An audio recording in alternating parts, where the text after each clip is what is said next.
الله الرحمن الرحيم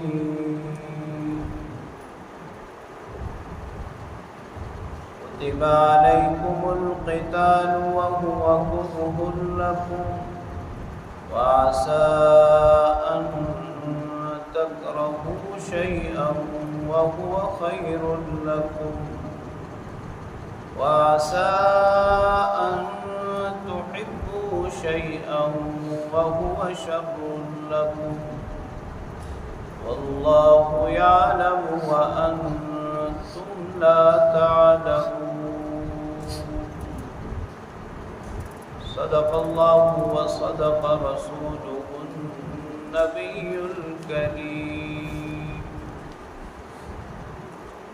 سورہ بقرہ کی آیت نمبر 216 کی تلاوت آپ نے سماعت کی.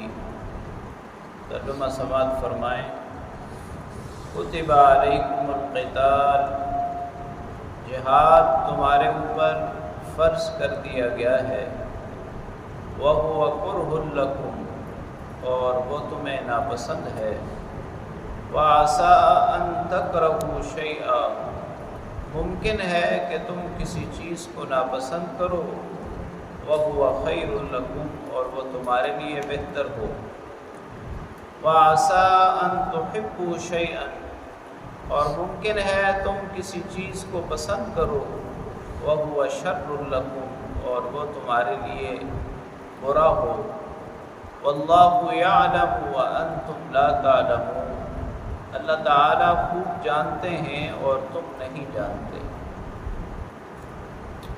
گزشتہ آیت کریمہ میں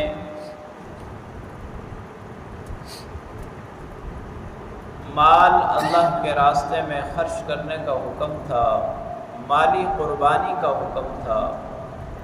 اور اس آیت کریمہ میں جان کی قربانی کا حکم ہے. دین، قوم اور ملت کی بقا اللہ تعالی نے ان قربانیوں کے ساتھ جوڑی ہے.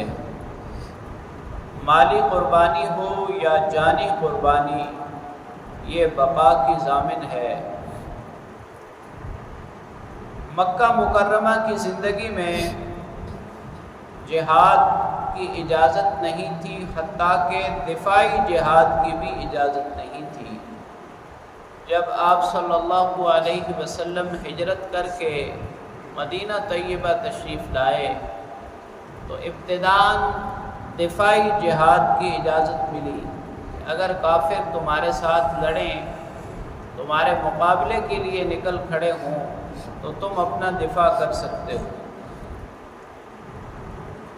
پھر اللہ رب العالمین نے جہاد کی مکمل اجازت عطا فرمائی تو یہیں سے ریاست کا بھی باقاعدہ آغاز ہوا اور اللہ رب العالمین نے دین اسلام کو پوری دنیا میں قوت اور عزت عطا فرمائی.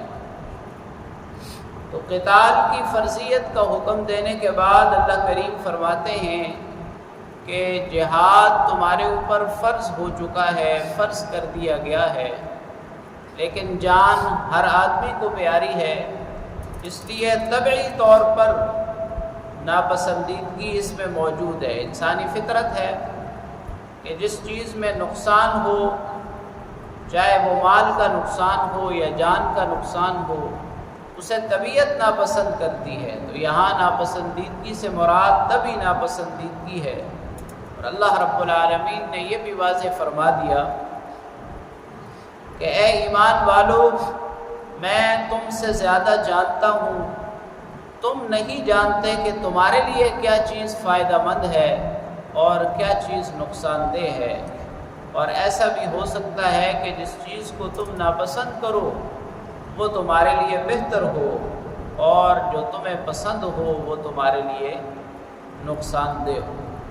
اللہ کریم سے دعا ہے اللہ تعالیٰ کلام پاک کو پڑھنے، سمجھنے اور اس پر عمل کرنے کی توفیق نصیب